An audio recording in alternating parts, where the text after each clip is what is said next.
নমস্কাৰ কেৰিয়াৰটিকেল সকলোকে স্বাগতম জনাইছো আকৌ এটি নতুন খবৰ আহিছে যোৱাকালি ৰাতি মুখ্যমন্ত্ৰী ডাঙৰীয়াই ইতিমধ্যে জনাইছে যে এডিআৰই পৰীক্ষা মানে থাৰ্ড গ্ৰেড আৰু ফৰ্থ গ্ৰেডৰ যিখিনি পৰীক্ষা এপিএসসি প্যাটাৰ্ণত মানে এপিএসসি আৰ্হিত পতাৰ কথা কৈছিলে কিন্তু এতিয়া বৰ্তমান যিহেতু অসমত প্ৰত্যেকজন ষ্টুডেন্টৰ মুখে মুখে এটাই কথা যে ইমান কম সময়ৰ ভিতৰতে নতুন এটা প্যাটাৰ্ণত কেনেকে পৰীক্ষা দিম আমি বুজাই দিছিলো প্যাটাৰ্ণটো কেনেকুৱা হ'ব পাৰে আৰু এটা কথা কৈছিলো যে 2-3 দিনৰ ভিতৰত আমি সঠিকভাৱে গম পাম কেনে ধৰণৰ প্যাটাৰ্ণ হ'ব পাৰে কিন্তু যোৱাকালি যিহেতু মুখ্যমন্ত্ৰী ডাঙৰীয়াই ইতিমধ্যে জানিবলৈ দিছে ছ'চিয়েল মিডিয়াৰ জৰিয়তে যে আমি হয়তো এপিএসসি প্যাটাৰ্ণত নাপাতিব পাৰো কিন্তু তেওঁ ডাইৰেক্টলি কোৱা নাই যে এপিএসসি প্যাটাৰ্ণত নহব কিন্তু তেওঁৰ কথা গীতৰ পৰা এটোৱে আমি বুজিছো বা মানে ধৰি লৈছো যে এপিএসসি প্যাটাৰ্ণত মোষ্ট প্ৰবাবলি নহব ঠিক আছে সো এই মুখ্যমন্ত্ৰীৰ ইংগিতটো এইটোৱে আছিলে যে হয়তো নহব কাৰণ তেওঁ এটা কথা কৈছিলে যে লাও সদায় পাতৰ তলত মানে এইটো বুজাইছিলে যে গোটেই অসমত সকলোৰে এটা মুখে মুখে এটা কথা যে কেনেকে ইমান কম সময়ৰ ভিতৰত আমি নতুন প্যাটাৰ্ণত এক্সাম এটা দিম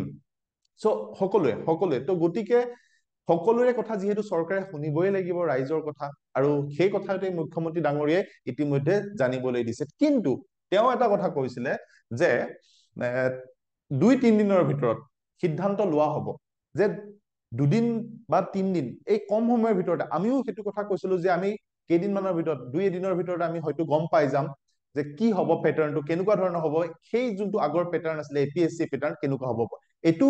কোৱা নাই যে নহব কিন্তু আমি 80% চিয়ৰ হৈছো তেওঁৰ কথাৰ পৰা যে এপিএসসি প্যাটাৰ্ণত হয়তো পৰীক্ষা নহব পাৰে কিন্তু পৰীক্ষাৰ ডেট সেই একেগিটাই থাকিব যিগিটা ডেটত পৰীক্ষা হ'ব বুলি কৈছে সেইগিটা ডেটতে হ'ব পৰীক্ষা কিন্তু পৰীক্ষা যদি আগৰ দৰে হয় আগৰ যেনেকে এডিআৰই এক্সাম পাতিছিলে এবাৰো যদি সেইটো মতেই হয় তেনে ধৰণেই হয় পৰীক্ষা তেতিয়াহলে হয়তো আগতকে অকমান কোৱেশ্চন প্যাটাৰ্ণ হাই হ'ব সো এই কথাটো মই বাৰে বাৰে কৈ আছিলো আৰু দ্বিতীয় কথাটো হৈছে কি তেওঁ যিহেতু ঘোষণা কৰিলে যে 2 দিন বা 2 দিনৰ ভিতৰতে জনাম বা 2-3 দিনৰ ভিতৰতে আমি ইতিমধ্যে সিদ্ধান্ত ল'ম গতিকে তোমালোকে চিন্তা নকৰিবা চৰকাৰে সদায় তোমালোকৰ কাৰণে আমাৰ কাৰণে সঠিক সিদ্ধান্তই ল'ব গতিকে ইমান পেনিক নহবা তোমালোকক সদায় এটা কথা কওঁ যেনেদৰে বৰ্তমান তাৰিখত তোমালোকে পঢ়ি আছা তেনেধৰণে তোমালোকে পঢ়ি যোৱা ভালকে পঢ়ি যোৱা যদি কিবা ঘোষণা কৰে বা আমি কিবা নটিফিকেশন পাওঁ তেনে ডেফিনেটলি আমি লগালগ তোমালোকক ইনফৰ্ম কৰিম আৰু লগতে তোমালোকক এটা কথা জনাও যে আজি তাৰিখত এনে ধৰণৰ এটা ঘোষণা হৈ গল যে এপিএসসি প্যাটাৰ্ণত হ'ব তাৰ পিছত ক'লে যে নহবও পাৰে যদি হয় আমি জনাম 2-3 দিনৰ ভিতৰত কিন্তু এইটোক লৈ পেলাই তোমালোকে নেগেটিভলি নাভাবিবা যে কি হ'ব বাৰে বাৰে কিয় চেঞ্জ কৰি আছে একচুয়ালি তোমালোকৰ কাৰণে কৰি আছে তোমালোকৰ হিতৰ কাৰণে কৰি আছে ঠিক আছে তো বৰ্তমান তোমালোকে পঢ়াত ফোকাস কৰা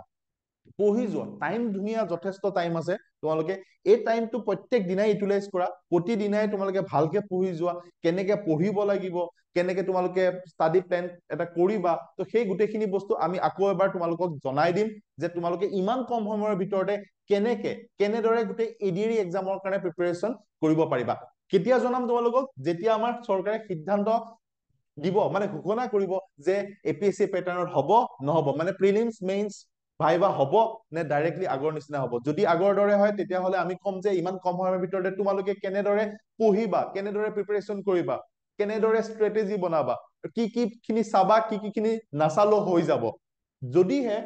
এইটো প্যাটাৰ্ণত হয় তেনেহলে কেনেকৈ কৰিব লাগিব গোটেইখিনি কথা আমি জনাম গতিকে চিন্তা নকৰিবা ভালকে পঢ়ি যোৱা নিশ্চয় পাবা এক্সাম নিশ্চয় ক্ৰেক হ'ব খালি কনফিডেন্সটো সদায় বজাই ৰাখিবা নিজৰ ওপৰত কনফিডেন্সটো ৰাখিবা ঠিক আছে তো ইমানখিনিয়ে কথা ধন্যবাদ থাকিল সকলোকে পঢ়ি যোৱা ভালকে থ্যাংক ইউ